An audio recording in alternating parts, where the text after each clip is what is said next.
വിശ്വപ്രസിദ്ധമായ ഏറ്റുമാനൂരപ്പന്റെ ഏഴര പൊന്നാന ദർശനം തൊഴുത് ഭക്തജന സഹസ്രങ്ങൾ. കഴിഞ്ഞ രാത്രി ഏറ്റവും മനോഹരവും ഭക്തിസാന്ദ്രവുമായ നിമിഷങ്ങളിലൂടെയാണ് ഏറ്റുമാനൂർ കടന്നുപോയത്. ഭക്തർ വലിയ കാണിക്കയിൽ കാണിക്കയർപ്പിച്ചു. ഏഴര പൊന്നാനകളെയും വഹിച്ചുകൊണ്ടുള്ള പ്രദക്ഷിണത്തിലും എഴുന്നള്ളിപ്പിലും ഏറെ മനോഹരമായിരുന്നു. ഭക്തിസാന്ദ്രമായ ആ മണിക്കൂറുകളുടെ ദൃശ്യങ്ങളിലേക്ക്.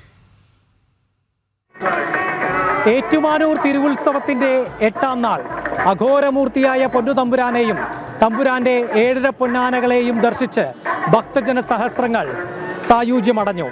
12 മണിക്കാണ് ഏഴര പൊന്നാന ദർശനമെങ്കിലും ഇന്ന് വൈകിട്ടോടുകൂടി തന്നെ ഭക്തജനങ്ങൾ ക്ഷേത്ര പരിസരത്ത് തിങ്ങിക്കൂടിയിരുന്നു.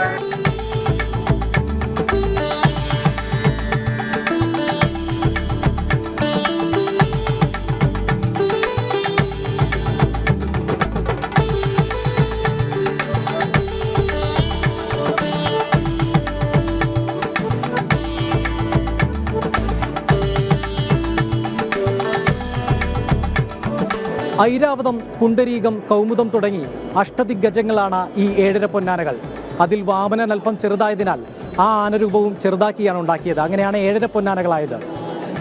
തിരുവിതാംകൂർ അനിഴം മഹാരാജാവ് നേരുകയും കാർത്തിക തിരുനാൾ മഹാരാജാവ് സമർപ്പിക്കുകയും ചെയ്തതാണ് ഈ പൊന്നാനകൾ. കൃത്യം 12 മണിക്ക് തന്നെ ആസ്ഥാന മണ്ഡപം തുറന്ന് ഏഴര പൊന്നാന ദർശനവും മഹാകാണിക്ക സമർപ്പണവും ആരംഭിച്ചു.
ഇടതുഭാഗത്ത് 4ഉം വലതുഭാഗത്ത് 3ഉം പൊന്നാനകൾ. നടുവിൽ തിടമ്പിന് മുന്നിൽ അരപ്പൊന്നാനയും. നിമിഷമാത്രയിലെ പുണ്യദർശനം മനസ്സിൽ ആഴത്തിൽ പതിപ്പിച്ചു ഭക്തർ. ചെങ്ങന്നൂർ പൊന്നരട്ട് മഠത്തിലെ പ്രതിനിധിക്ക് പിന്നാലെ ഭക്തജനങ്ങളും പൊന്നുംകുടത്തിൽ കാണിക്കയർപ്പിച്ചു. ശേഷം പൊന്നാനകളുടെ ക്ഷേത്രപ്രദക്ഷിണമാണ്. തീവട്ടികളുടെ വെളിച്ചത്തിൽ ഏഴര പൊന്നാനകൾ മിന്നിത്തിളങ്ങി.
ഏഴര പൊന്നാന ദർശനം മോക്ഷവും ഭാഗ്യവും പ്രദാനം ചെയ്യുന്നു എന്നാണ് വിശ്വാസം.